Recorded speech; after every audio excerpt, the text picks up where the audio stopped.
श्री सच्चिदानंद सद्गुरु साईनाथ महाराज की जय। सद्गुरु भरद्वाज महाराज की जय। श्री साई सच्चरित्र chapter 12 Saints Mission. We have seen before that the purpose or object of divine incarnation is to protect the good and destroy the wicked. But the mission of the saints is quite different. To them, the good and the wicked are the same. First, they draw the evildoers and set them on the right path. They are the Agasti to destroy the Bhavasagar, or the sun to destroy the darkness of ignorance. The God dwells in the saints. In fact, they are not different from Him. Our Sai is one of these, who incarnated for the welfare of the devotees. Supreme in knowledge and surrounded with divine aura, He loved all beings equally. He was unattached. Foes and friends, kings and paupers, all were same to Him. Here His Leelas, for the sake of devotees, He gave His stock of merits and was ever alert to help them. But the devotees could never approach Him unless He meant to receive them.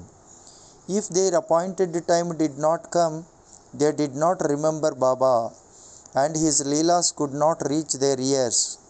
Then how could they think of seeing Him? Some men desired to see Sai Baba, but they did not get any opportunity of taking His darshan till His Mahasamadhi. There are many such persons whose desire for Baba's darshan was not thus satisfied. If these persons believing in Him listen to His Leelas, their quest for darshan will be to a great extent satisfied by the Leelas. Even if some persons went there by sheer luck and took Baba's darshan, were they able to stay there longer? No. Nobody could go there of his own accord, and nobody could stay there longer if Baba did not wish so. They could stay there so long as Baba permitted them to stay, and had to leave the place when asked to do so by Him. So everything depended on Baba's divine will. Kaka Mahajani. Once Kaka Mahajani went to Shirdi from Mumbai. He wanted to stay there for 1 week and enjoy the Gokulashtami festival. As soon as he took Baba's darshan, Baba asked him, "When are you returning home?" He was rather surprised at his question, but he had to give an answer. He said that he would go home when he ordered him to do so. Then Baba said, "Go tomorrow." Baba's word was law and had to be obeyed. Kaka Mahajani therefore left Shirdi immediately. When he went to his office in Mumbai, he found his employer anxiously waiting for him.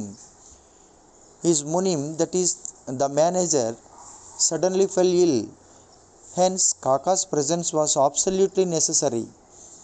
He had sent a letter to Kaka at Shirdi, which was redirected to him at Mumbai.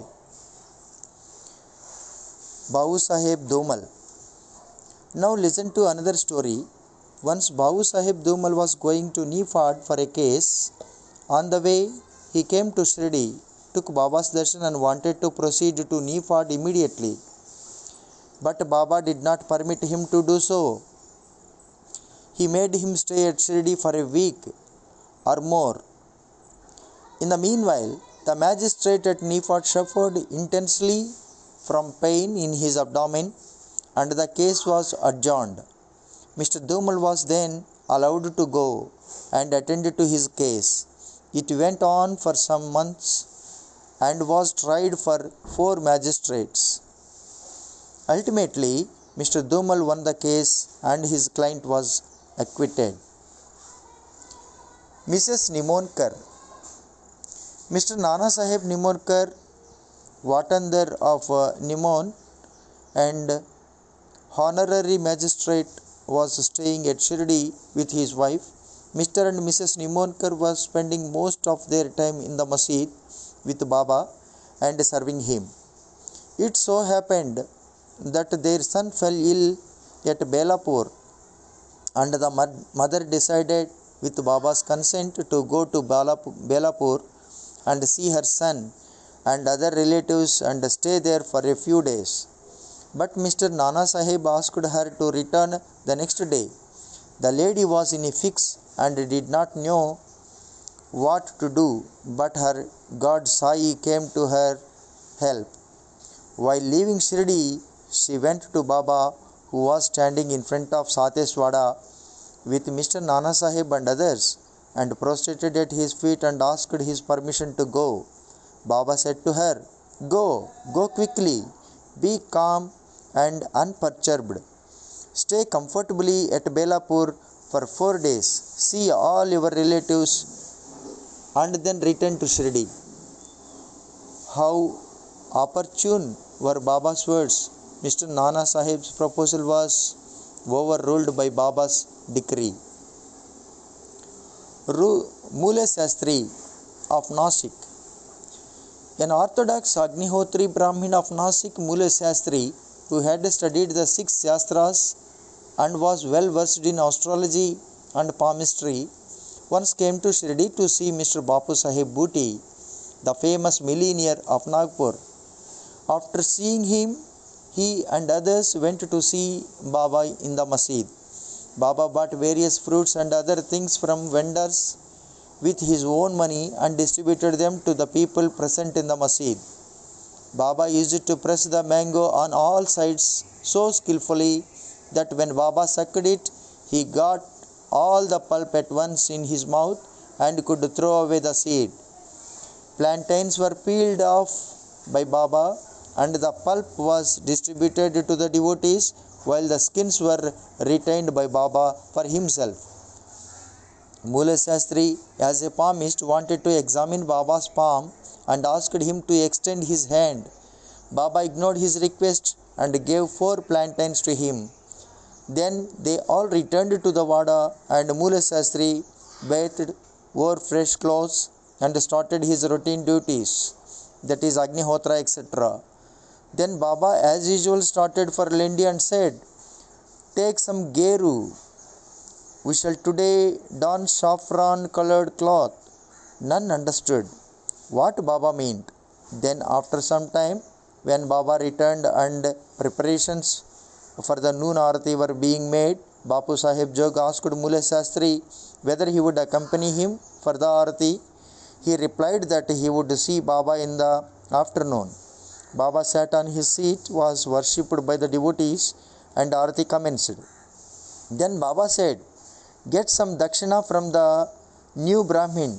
Bhuti himself went to the Vada to get the dakshina, and when he gave Baba's message to Mule Shastri, he was sorely perplexed. He thought in his mind thus, I am a poor Agnihotri Brahmin. Why should I pay dakshina? Baba may be a great saint. I am not his dependent. But since a great saint like Sai Baba was asking for dakshina through a millionaire like Bhuti, he would not refuse. So, leaving his routine unfinished, he started with Bhuti for masjid, thinking himself holy and the masjid otherwise.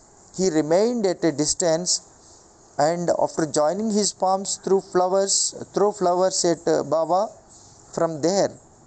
Then lo, all of a sudden he saw not Baba but his late Guru Golap Swami there. He was wonderstruck. Could this be a dream? No, it was not, as he was wide awake. But how could his late Guru Golap be there? He was speechless for some time.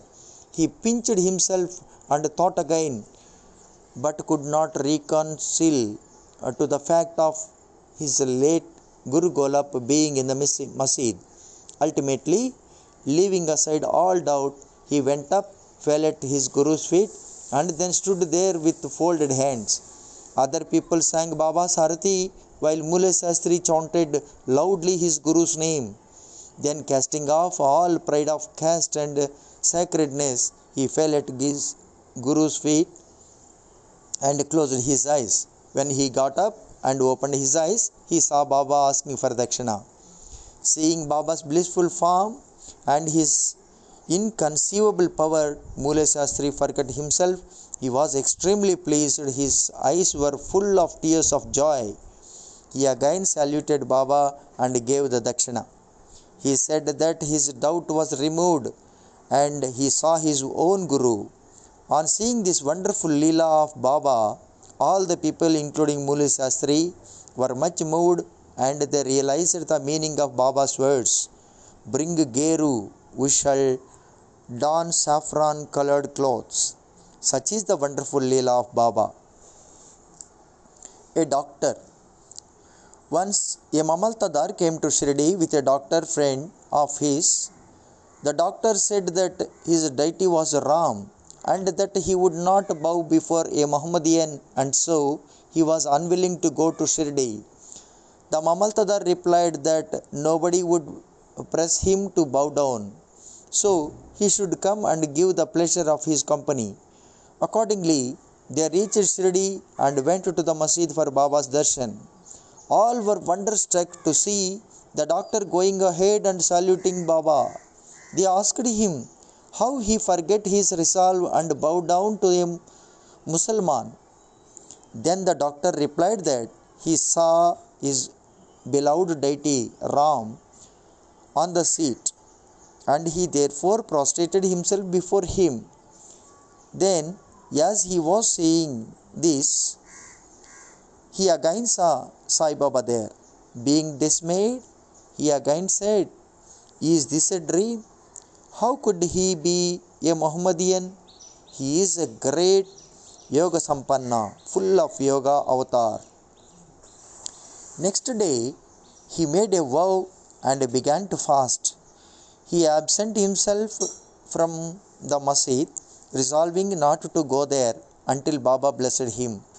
3 days passed, and on the 4th day, a close friend of his from Khandesh turned up, and with him he went to the masjid for Baba's darshan.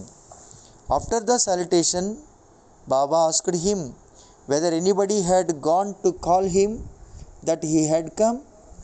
Hearing this vital question, the doctor was moved. The same night he was blessed by Baba and he experienced bliss supreme in his sleep. Then he left for his town where he remained in the same state for a fortnight. Thus his devotion for Sai Baba increased manifold. The moral of all the stories mentioned above, especially that of Mule Shastri, is that we should have firm faith in our Guru and on none else. More Leelas of Sai Baba will be described in the next chapter. Bow to Sri Sai, peace be to all.